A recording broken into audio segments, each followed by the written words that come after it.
শীতকাল এলো, আমার স্বামী আমার এবং আমার সন্তানদেরকে কোনো টাকা পয়সা দেয় না এবং কোনো খেয়ালও রাখে, কিছু কিনেও দেয় না, শুধু পেটে ভাতেই থাকি। আমার বাচ্চাদের জন্য শীতের কাপড় কিনতে হবে, এজন্য কিছু টাকা চেয়েছিলাম, সে আমাকে 200 টাকা দিল। আমি সেই 200 টাকা নিয়ে বাপের বাড়িতে বেড়াতে চলে আসি। বাপের বাড়িতে আসার পর আমার যত গয়না ছিল সব বিক্রি করে ফেলি। প্রায় 30,000 টাকার মতন আমার গহনাগুলো বিক্রি করে ফেলি। আমার এক কাজিন আছে, ও আমার ভালো বন্ধু, তো ওর কাছে আমি 20,000 টাকা রাখি আর 10,000 টাকা দিয়ে আমি আমার বাচ্চাদের জন্য সব কাপড় চোপড় কিনি। আর আমার যা যা খেতে ইচ্ছা করে আমি সব কিছু কিনি ইচ্ছা মতো। আমার বাচ্চাদের জন্য অনেক খেলনা কিনি এবং অনেক কাপড় চোপড় কিনি। আমার মাকে এই প্রথম 2 হাত ভরে আমি বাজার করে দিয়েছি। বাপের বাড়িতে 1 মাস ছিলাম, সেই 1 মাস আমি খুব স্বাধীনভাবে চলছি। তার মধ্যে কাজিনের কাছে যে 12 দিন ছিলাম। ওর একটা মেয়ে আছে আর ওর স্বামী হচ্ছে প্রবাসে। আমার যত সুখ দুঃখের কথা আমি সব ওর কাছেই বলতাম। ওকে আমার অনেক আপন মনে হতো। 1 মাস পর আমি শ্বশুর বাড়িতে আসি। আমার ছেলেরা অল্প হাঁটতে পারে, কেবলমাত্র আমার রুম থেকে বেরিয়ে বাইরে আসতে পারে।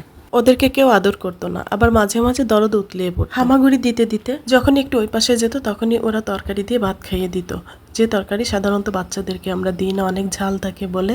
তো ওরা সুযোগ পেলে ওটা দিয়ে খাইয়ে দিত। আমরা তো সাধারণত ধুয়ে হয়তো তারপর হচ্ছে ভাত মাখিয়ে বাচ্চাকে খাওয়াই, কিন্তু ওরা সেটা করতো না। আমার বাচ্চাগুলো অনেক কান্না করতো, ওদেরকে মানা করলেও শুনতো না। দেখতে দেখতে আমার জামাইয়ের বউয়ের ডেলিভারির সময় এলো। ওর সিজারে একটি কন্যা সন্তানের জন্ম দিল। তখন আমার ছোট বাচ্চাটা নিউমোনিয়ারে আক্রান্ত হয়। অনেক ডাক্তার দেখানোর পরে যখন ভালো হচ্ছিল না, তখন আমি ওদেরকে নিয়ে আমি আমার বাপের বাড়িতে চলে আসি। এখানে আনার পর আমার বাচ্চাটাকে আমার কাজিন থেকে মেডিকেলে ভর্তি করিয়ে দেয়। তাকে বলার পরও আমার বাচ্চাটিকে দেখতে আসেনি। শুনলাম নাকি তার বাচ্চা মেয়েটা হার্টে নাকি কি একটা সমস্যা হয়েছে। আমার বাচ্চাটা মেডিকেলে 3 দিন ভর্তি হওয়ার পরে সে মারা যায়। আমার বাচ্চাটা 3 দিন আইসিইউতে থাকার পর মারা যায়। একদিন আইসিইউর বিল আসে 4,000 টাকা করে।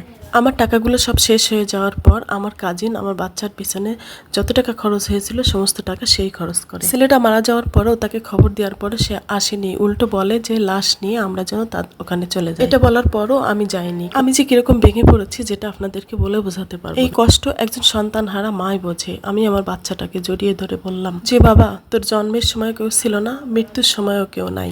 মা তোরকে ভালো রাখতে পারিনি, আখিরাতে তুই অনেক ভালো থাকিস। আমার ছেলেকে আমি আমার বাপের বাড়িতে দাফন করি, ওরা কেউ আসেনি। আমি আমার ছেলের শোকে পুরো পাগল হয়ে গেছি। আমার ছেলের মৃত্যুর 3 মাস পর আমি ওদের বাড়িতে যাই, কারণ ওর বইয়ের যে বাচ্চাটা ছিল সেই মেয়েটা মারা গিয়েছে। সেটা দেখার জন্য যে ওরা আসলে কেমন ফিল করছে। ওদের কান্নাটা আমার খুব ভালো লেগেছে, আমি মন খুলে হেসেছি। আমি আমার ছেলেটাকে নিয়ে আরেকটি রুমে বসে থাকি, যেখানে মানুষেরা খাবার দিয়ে গিয়েছে, আমি সেটাই খেতে থাকি। যে বাড়িতে মানুষ মারা যায় সে বাড়িতেই আত্মীয় স্বজনেরা খাবার পাঠায়। ওই বাড়িতে যাওয়াটা আমার কাল হয়েছে, কারণ আমার পুরুষত্বহীন স্বামীটা আমার বাচ্চাটাকে নিয়ে তার বইয়ের কোলে দিয়ে বলছে যে এটা আজকে থেকে তোমার সন্তান। আমি সাথে সাথে কাট কাটা যে দাঁত থাকে সেটা নিয়ে আমি বলি যে আমার সন্তানের গায়ে যে হাত দিবে আজকে তাকে কেটে ফেলবো। এটা আমার ছেলে, তোদের না, কারণ তোদের মতো অমানুষের সাথে আমি আর থাকবো না। সেখান থেকে আমি আমার ছেলেটিকে কোলে নিয়ে আমি আমার কাজিনের বাসায় চলে আসি। সেখানে কিছুদিন থাকার পর আমি আমার বাপের বাড়িতে চলে আসি। আমার মাটাও না কেমন জানি করতো। তখন মাকে কান্না করে বলতাম যে আপনিও যদি এরকম করেন তাহলে আমি কোথায় যাব। আমার মা তখন বলতো যে এত মানুষকে খেয়ে ফেলে, এত মানুষ মারা যায়, আল্লাহ তোর মরণ দিতে পারে না।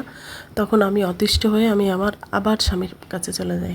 সেখানে যাওয়ার পরে বুঝলাম যে আমার স্বামী অনেকটা পরিবর্তন হয়ে গেছে। আমার ছেলেটাকে কোলে নিত, অনেক সময় চিপস এটা সেটা কিনে দিত এবং আমার সাথে অনেকটা খারাপ ব্যবহার করতো না, টুকিটাকি খরচও দিত।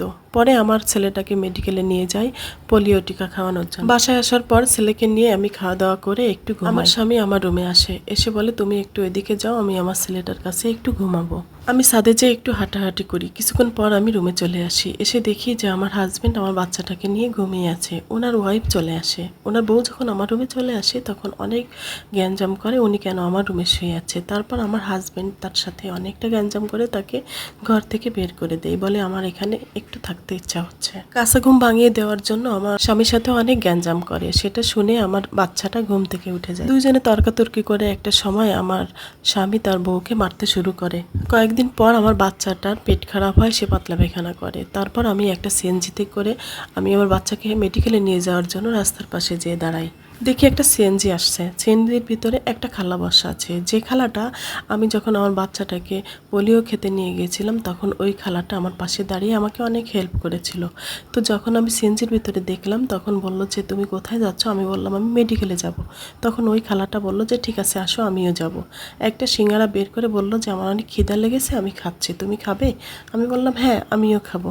পরে আমাকে একটা সিঙ্গারা দিল। সেই সিঙ্গারাটা খাওয়ার পর আমি আর কোনো কিছুই আমি আমার মনে করতে পারছি না। পরে নিজেকে আবিষ্কার করলাম একটা গাছের নিচে। কয়েকজন মানুষ মিলে আমাকে মাথায় পানি দিচ্ছে, মুখে পানি ছিটা দিচ্ছে। পরে আমার হুঁশ ফেরে, চারপাশে তাকিয়ে দেখি আমি একটা গাছের নিচে বসে আছি। গাছটা একটা গ্রামের ভিতরে ছিল। তখন আমি আমার বাচ্চাকে না পেয়ে আমি হাউমাউ করে কান্না করে ফেলি। ওনারা আমার কাছে জিজ্ঞেস করেন তোমার বাড়ি কোথায়। আমি তখন হাউমাউ করে কান্না করে ফেলি। পরে ওনাদেরকে আমি সব কথা খুলে বলি। তারা সবাই মিলে আমাকে বাড়িতে পৌঁছে দিল। পরে আমার স্বামী মিলে আমরা সবাই মিলে আমরা হাসপাতালটাতে গেলাম এবং পুলিশের সাথে ছিল। কিন্তু পুলিশে যখন চেক করলো তখন সবাই বলল যে এই আয়াগুলোর বাইরে কোনো আয়া নেই, আপনি হয়তো প্রতারণার ফান্দে পড়ছেন। পুলিশের কাছে পেপারস দিয়ে জিডি করি, তারপর পোস্টার ছাপাই, কিন্তু আমি আমার বাচ্চাটিকে আর খুঁজে পাইনি। আমার কাজিনরা মিলে সবাই খুঁজলো, কিন্তু আমার বাচ্চাটিকে আর পাওয়া গেল না। আমার কাজিন আমার কাছে কয়েকটা দিন ছিল, দেখতে দেখতে 1 মাস কেটে যায়, কিন্তু আমি আমার বাচ্চাটিকে আর খুঁজে পাইনি। এটা নিয়ে সবাই আমার সাথে খুব খারাপ ব্যবহার শুরু করে। আমি কেন বাচ্চাটার খেয়াল রাখতে পারলাম না? আমি সন্তানহারা মা, আমি আমার সন্তানের শোকে পাগল হয়ে গিয়েছি। আমার আর বেঁচে থাকতে ইচ্ছা করছে না। তো এখানেই আপুর কাহিনীটা শেষ। এবং এই পুরো ঘটনাটা ওনার কাজিন আমাকে বলেছিল, এবং একদিন রাতে উনি কিন্তু গলায় ফাঁস দিয়েও মারা যায়। এটা 2007-এর ঘটনা। ওনার রুমে উনি গলায় দড়ি দিয়ে যখন ঝুলেছিল তখন ওনার স্বামী ওনার রুমে যেয়ে দেখে যে উনি ঝুলন্ত অবস্থায় আছে। তখন সবাই চলে আসে এবং এসে তাকে জানাজা ছাড়াই একটা জঙ্গলের সাইডে ওনাকে কবর দেওয়া হয়। ওনার স্বামী যে দ্বিতীয় বউ ছিল তার আর কখনো ছেলে মেয়ে হয়নি। সবাইকে শান্তি দিয়ে এক আকাশ সমান কষ্ট নিয়ে আপু দুনিয়া থেকে চলে গেল। সবাই আপুর জন্য দোয়া করবেন, আল্লাহ যেন ওনাকে মাফ করেন। আপুটার নাম ছিল তাসলিমা।